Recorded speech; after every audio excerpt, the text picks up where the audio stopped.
ఏదైతే తెలంగాణ రాష్ట్రంలో బీసీసీ అధ్యక్షుల నియామకంలో సామాజిక న్యాయం పాటించిందని పెద్దపీట సామాజిక న్యాయాన్ని పెద్దపీట వేసిందని చెప్పడం శుభపరిణామమే. కానీ ఈ తెలంగాణ రాష్ట్రంలో ఎమ్మెల్యేల స్థాయి నుంచి ఎమ్మెల్సీలు కానీ ఎంపీలు కానీ ప్రతి ఎన్నికకు లంబాడా కోయ సామాజిక వర్గాలకి తెలంగాణ రాష్ట్రంలో గత 50 సంవత్సరాల నుంచి వారికి న్యాయం జరుగుతుంది.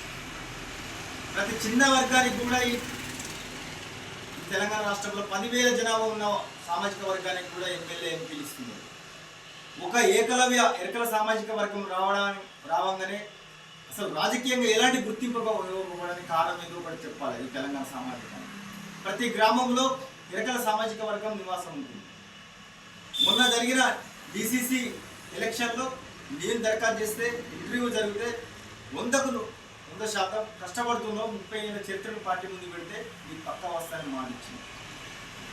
ఇవాళ చూస్తే 6 డిసిసి అధ్యక్షులు ఎస్టీలకు ఇస్తే లంబాడా కోయ 3 సామాజిక వర్గాలు, ఎమ్మెల్యేలుగా ఎంపీలుగా ఎమ్మెల్సీలుగా మినిస్టర్లుగా జిల్లా అధ్యక్షులుగా అన్ని సామాజిక వర్గాలకు ఇస్తే కనీసానికి మా దరఖాస్తు 1000 కొద్ది దరఖాస్తులు పెట్టినా కానీ ఏ ఒక్క దరఖాస్తు కూడా ఈరోజు రాష్ట్ర నాయకత్వం గుర్తిస్తలేదు. కేంద్ర నాయకత్వం గుర్తించి ఒకవేళ అవకాశాలు ఇస్తామన్నా కానీ రాష్ట్ర నాయకత్వం ఇలా గుర్తించకపోవడానికి కారణం తెలంగాణ ప్రజాస్వామ్యం. మా దగ్గర వర్క్ లేదా, మేము పనిచేస్తలేమా, అది కూడా చెప్పాలి.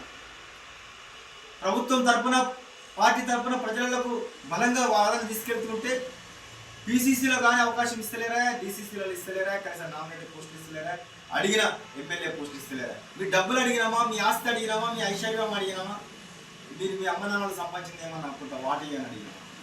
ప్రజాస్వామ్యబద్ధంగా మా పడుతున్న కష్టానికి ప్రజలు కట్టే పనుల ద్వారా వచ్చే సంపదలో మాకు కూడా భాగం ఉందని అడుగుతున్నాం. మేము కూడా పన్ను కడుతున్నాం ప్రభుత్వానికి, మాకు భాగం ఉందని అడిగితే పార్టీ పరంగా ఇంత అవమానకరంగా చూస్తున్నారు. సామాజిక న్యాయం అసలు జరగలేదు. సామాజిక న్యాయ ప్రకంగా మీరు పదవులు ఇవ్వలేదు.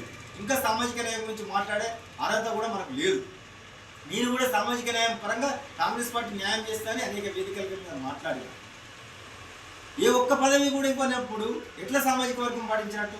ఇవాళ దామోదర రాజనరసింహ కులానికి ఎన్ని ఓట్లు ఉన్నాయి, ఇవాళ కడియం సిఆర్ అన్న కులానికి ఎన్ని ఓట్లు ఉన్నాయి, ఇలా బసవరాజు సారయ్య గారి కులానికి ఎన్ని ఓట్లు ఉన్నాయి, అనేక కులాలు అనేక పెద్ద నాయకులు రాష్ట్ర నాయకులు వాళ్ళ కులానికి ఎన్ని ఓట్లు ఉన్నాయి, ఇలా సీతక్క కులానికి ఎన్ని ఓట్లు ఉన్నాయి, వెడ్మభోజ కులానికి ఎన్ని ఓట్లు ఉన్నాయి, ఇలా మధుసూచారి కులానికి ఎన్ని ఓట్లు ఉన్నాయి, అవసరం కంసరి కులానికి లేక ఒక ఎమ్మెల్సీ ఎరకలకి ఇస్తే దాన్ని కూడా గుంజుకొని రెడ్డిలోకి ఇస్తే ఎన్ని కులాలు, చాలా తక్కువ కులాలు ఉన్నాయి.